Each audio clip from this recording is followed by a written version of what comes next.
Guys, তুলিকার কিচেনে সবাইকে welcome. আজকে বানালাম ঝুরঝুরে বাসন্তী পোলাও। এই রেসিপিটাই তোমাদের সাথে শেয়ার করছি। তাহলে চলো দেখে নেওয়া যাক আমি কিভাবে রেসিপিটা বানালাম। প্রথমেই আমি একটা বাটিতে 3 কাপ পরিমাণ চাল নিয়ে নিলাম।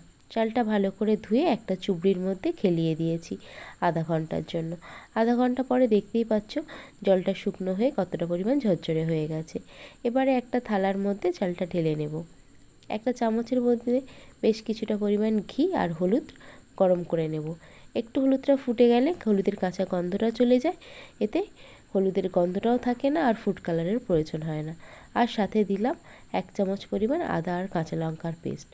সমস্ত উপকরণ চালের মধ্যে ভালো করে মেখে নিয়ে 10 মিনিট রেখে দেবো। 10 মিনিট পর একটা কড়াইয়ের মধ্যে কিছুটা ঘি গরম করে গোটা গরম মশলা, তেজপাতা ফোড়ন দিয়ে সাথে দেব বেশ কিছুটা পরিমাণ কাজু আর কিশমিশ। কাজু কিশমিশটা 1 মিনিট নাড়াচাড়া করার পর ম্যারিনেট করে রাখা চালটা দিয়ে দেব। চালটা গ্যাসের ফ্লেমটা লো রেখে 5 মিনিট মতো ভেজে নেব। এবারে দিয়ে দেব পরিমাণ মতো জল। আমি যেহেতু 3 কাপ চাল নিয়েছিলাম তার জন্য 6 কাপ জল দেব।